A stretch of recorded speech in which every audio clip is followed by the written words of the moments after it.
Hello. Well, today I thought we could have a look at some of my antenna collection, some of which are commercially made and some of which I've made myself. So in order to do that, I have to climb on the garage roof, which is not too hard. So this is where most of my antennas are, and I suppose the first one to consider is the tall vertical. And that's the dual band collinear for 2 meters and 70 centimeters, the Diamond X510. And before I had that up, I had a J-beam collinear, which was just for 2 meters, which lasted 30 years. But I'm not sure this one will last as long. But I quite like this antenna for 2 meters anyway. It's supposedly got about a 7 dB gain on 2. And 11 dBs on 70 centimeters. It works very well on 2 meters. I've had contacts around 500 miles on FM using it in the right conditions. But the 70 centimeter side of it I'm not very impressed with at all. I don't believe the 11 dB gain figures, but whatever. I mainly use 2 anyway. And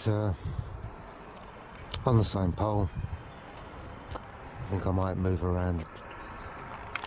Yes, on the same pole we have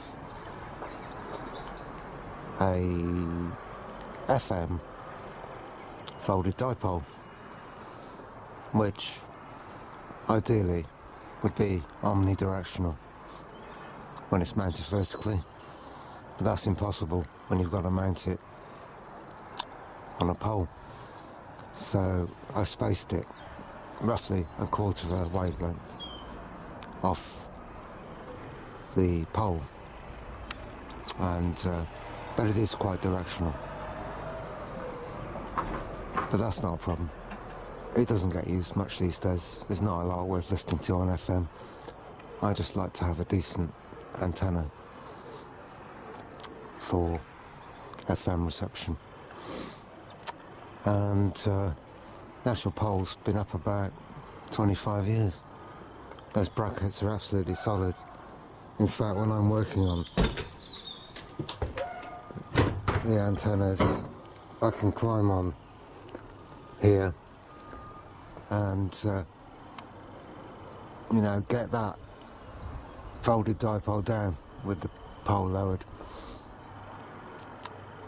when I have to take the X510 down. So, but I don't weigh very much, so it's no problem for me to stand on there. And the coax for the X510 is around half a dB loss on 2 meters, because it's only a short piece. Okay, what's the next one?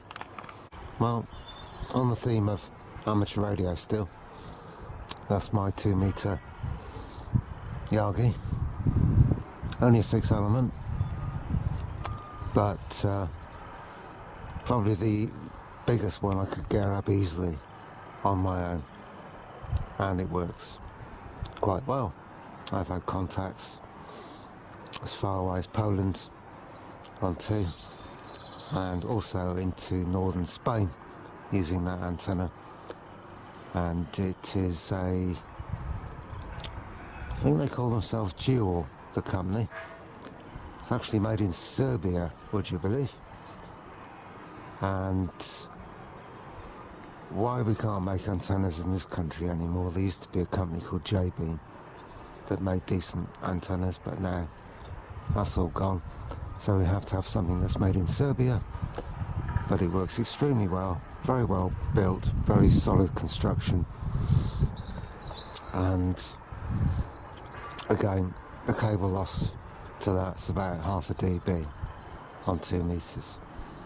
Of course, it's rotatable, and the rotator is a very cheap and nasty TV rotator, and so when it's quite windy I have to lower that pole down, which is a 2-minute job, and rest the end of the boom on the roof because we get some very high winds in this area, being fairly high up at around nearly 400 feet, and they come straight out the Bristol Channel, and I wouldn't trust the gears in that cheap rotator, so I think they're plastic gears to stand up to high winds. So that's the main disadvantage of that. And that was quite a job getting this up on your own. It's not a heavy antenna, nor is the rotator. It's just the fact that you've got a pole and a rotator on the end of it when you're trying to put the thing up. Okay, that's that one. Okay, this is the next one. This is one I made myself. It's a 2-meter J-pole, which, in case you didn't know, is an end-fed half-wave, and more about that later. It's fully omnidirectional, and I made that quite a few years ago, just for the exercise really. Originally it was housed in PVC pipe, but storing it in the garage, it ended up looking like a banana, so it's now been rehoused in a piece of fiberglass tube, which is perfectly straight and doesn't suffer banana problems. And that is really only used to connect to my ICOM ICR 8500 wideband receiver, which goes from 100 kilohertz to 2 gigahertz, and I only use it of course on the VHF and UHF bands, but there isn't anything worth listening to on there anyway, but it's just nice to have an antenna up there. So that's that one. Okay, this is the next one. As you can see, it's a bit smaller than the previous one, but it's still a J-pole, and it's a J-pole which is tuned to around about 225 megahertz. The reason being for receiving DAB radio stations, although I only really made it as an exercise just to see if I could do it and tune it, and it works quite well. I don't need a outside aerial for DAB, but the main stations I listen to are the BBC anyway on DAB, and they are receivable with just a short whip with no problems. But I just thought it would be interesting to see what I could pick up in way of the different multiplexes around this area, and I think the furthest one I can get is in South Wales. But comparing that to what the equivalent FM station in South Wales from the same site, the signal levels are marginal on DAB in comparison. And at the bottom of the antenna is a preamplifier with about 18 dBs of gain, mainly because of the cable I'm using RG58, which is going to have probably about 6 dBs of loss on the length of cable, and it goes into my workshop to the DAB radio in there, and so you need a bit of gain at the aerial to overcome the cable loss. And next to that's the weather station, and that's working fairly well. Looks a bit odd because I've stuck a bit of polystyrene on it, because I don't think it's a good idea necessarily to have the temperature sensor exposed to the sun. So I was trying to shade it from the direct sunlight, but I don't think it's made a lot of difference, to be honest.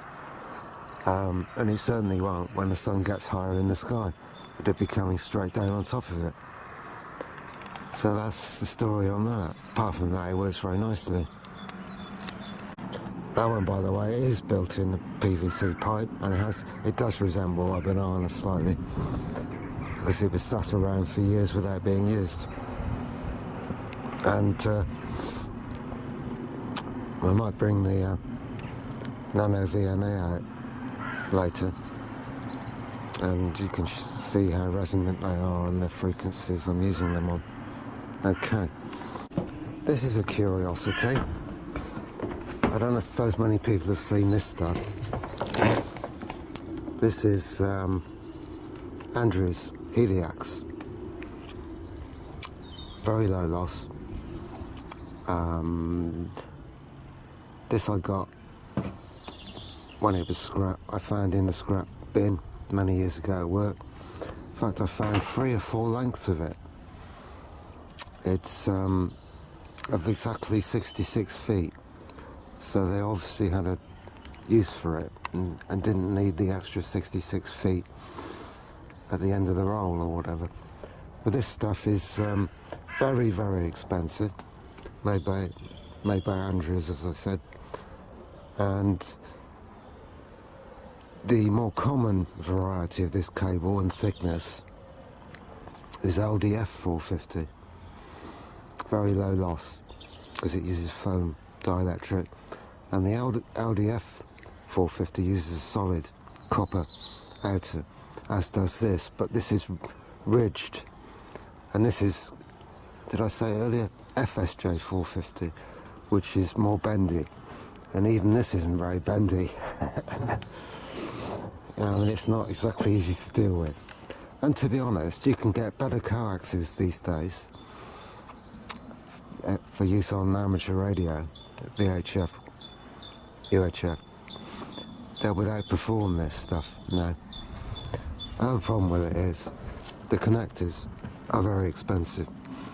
So I managed to bodge some normal N-types on there, and this one in particular, I think, yeah, the nut is actually soldered to the copper. You can see the copper there, how it's constructed. Copper spiral goes all the way along. So, hence the fact that it was enormously expensive. As I said, didn't cost me anything.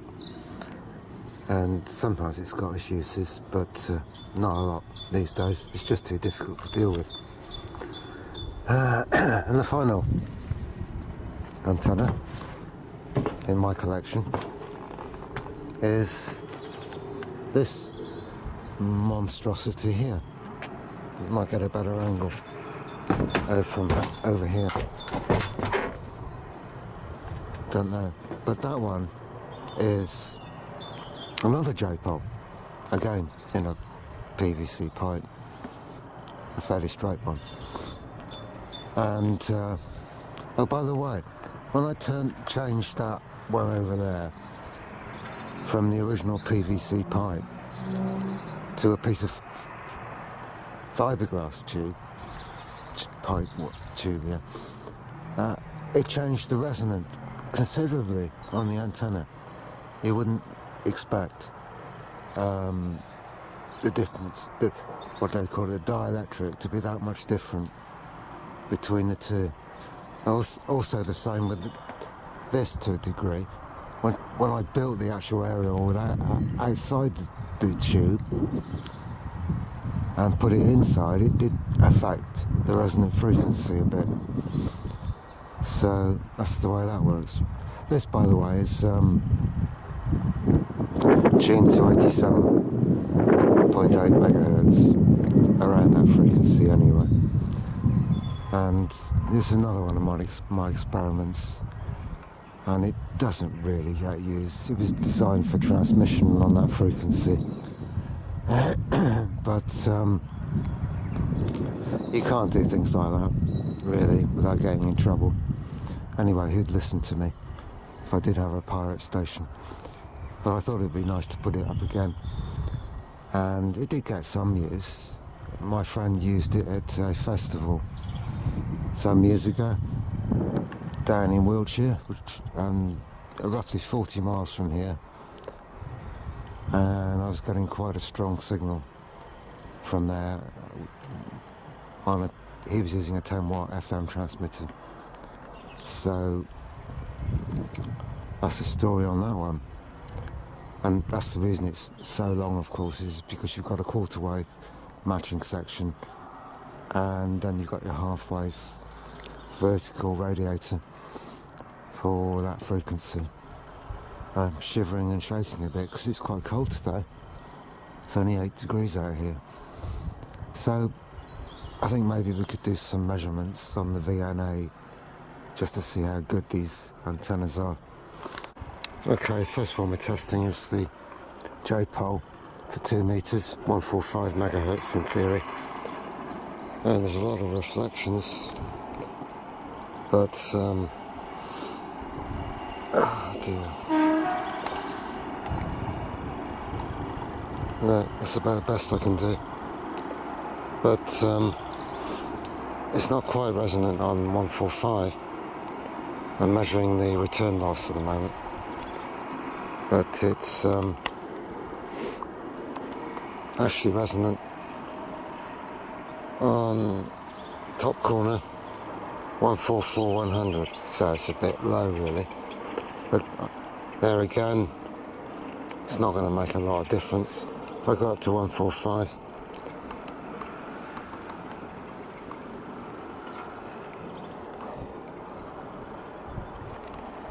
it's still got a return loss of 17 dB, which is pretty good and would be a very good match on 2 meters. So that's that one. So the next one to check is this DAB one, which should be resonant on around 220 megahertz. So disconnect the analyzer to it.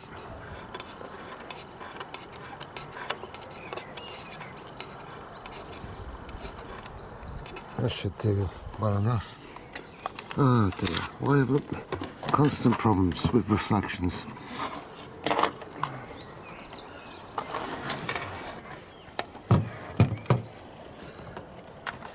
Just hopeless. Hopeless.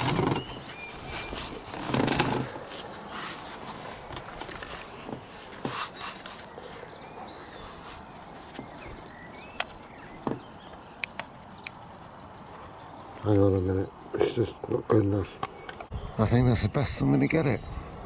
So, doing return loss, and you can see the frequency up there, that's 225. So it's actually resonant on 221 with a minus 17 dB. Return loss, which is what's that? Display.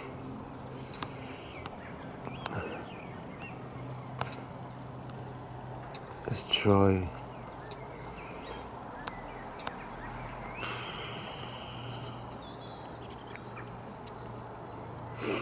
SWR. Okay, so that comes out at a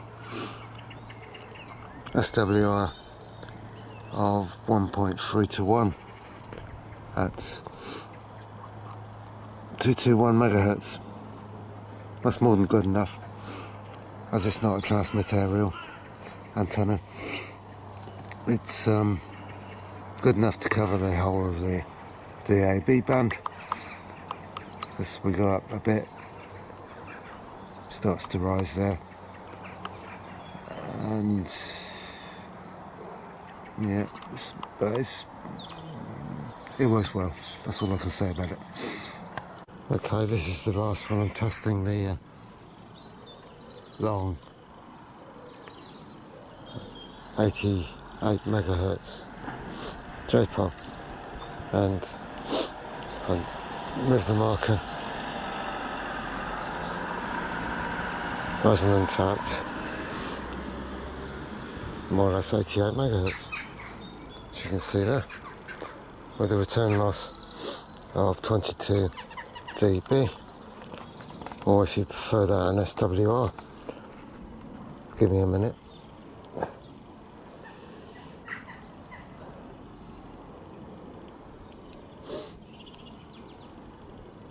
There you go, SWR 1.16 at 88 megahertz, even though I wanted it on 87.8, but at 87.7 it's still got a SWR of 1.18 to 1, so that's working quite well if you've got a use for an antenna like that. Okay, it's enough of all this. It's really hard doing this with not enough hands, and it's reflections on the screen. So I think next thing to do is go in the workshop, talk about these various antennas. Okay, so let's go over some basic antenna theory, if you like. What's the most basic antenna you can use? A half-wave dipole, I think you'll agree. But various problems with half-wave dipoles. For a start, the characteristic impedance will be around 72 ohms, roughly, at the centre. And that is not a particularly good match to 50 ohm coax, which we generally use, but it would probably be okay, just a slight mismatch. The main problem though with a dipole, especially when mounted vertically, is how do you get it to be to perform omnidirectionally. You ideally would like it above your mast, but you can't do that. You can't feed it at the end because the end is high impedance. Excuse me. So if we put it up on a pole, that's the pole. The only way to mount it really is to space it off the pole, and then it becomes non-omnidirectional anymore, because the pole will act as a reflector. And you can mount it a quarter wave off, excuse me, and it's looking more and more like a dipole with a reflector then, and it will be directional. Of course you could try and mount it further and further away from the pole, and it would become more and more omnidirectional, but it would also be rather hard to support its weight the further it went away from the pole. So that's not ideal, is it? Of course you could do what's in the next picture. You could stick it right at the top of the pole, or the support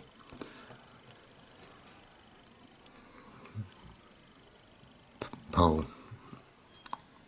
You could mount the antenna like that anyway. But that looks a bit of a mess, doesn't it? You've got one half of it influenced by the pole and the other half's in mid-air. So that is going to be a bit of a compromise, and probably is not going to work very well at all. So what we ideally want to do, we want to get the whole half wave above the pole and feed it at its end. But that's difficult because it's got a high impedance at the end. And oh yeah, I've got a picture of that down here. That's the half wave dipole. But we want to feed it at this point. Well, that's a high impedance, roughly maybe 5,000 ohms. So you can't just connect your coax to that point. And what would you do with the screen of the coax anyway? That would be a terrible mismatch, and that would be recipe for disaster. So one way what we can get around all this is to create something called a J-pole. Now a J-pole is a half-wave radiator, half-wave dipole, stuck out in free space on top of the mast, so completely omnidirectional, and we're end feeding it this time.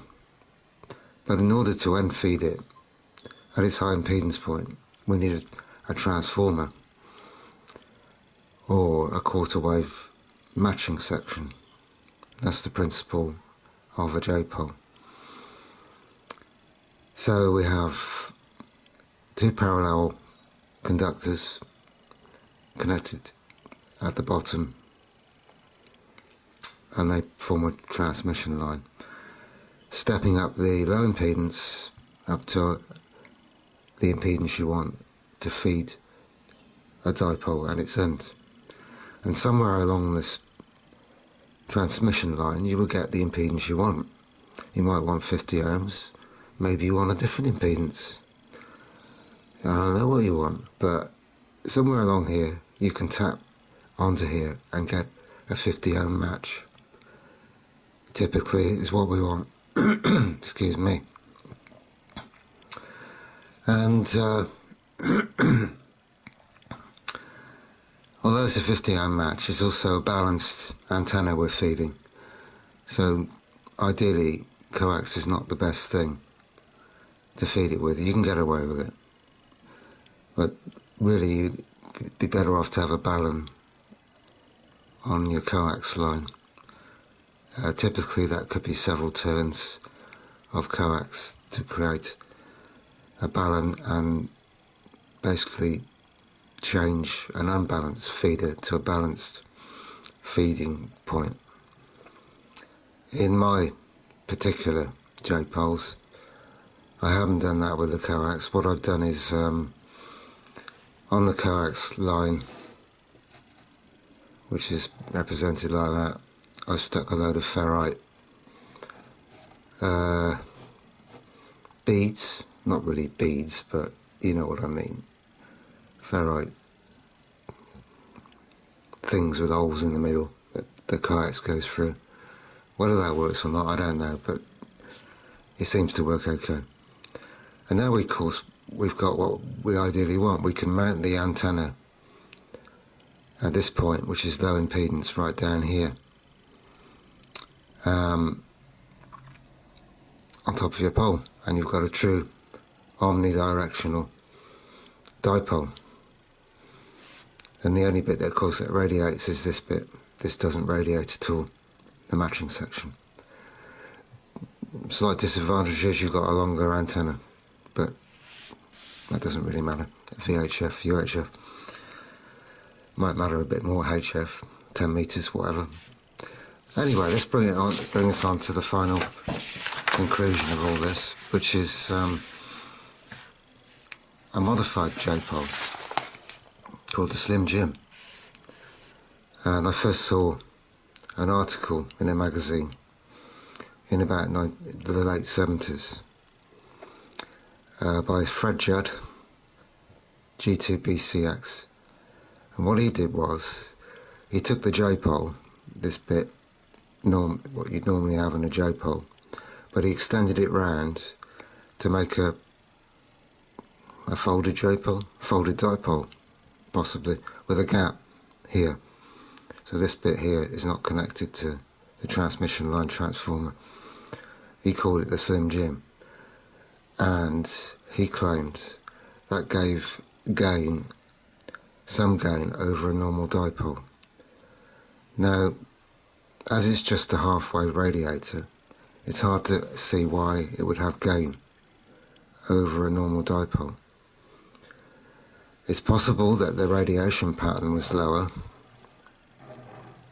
like that. Then a normal dipole might have a radiation pattern going up a bit more. But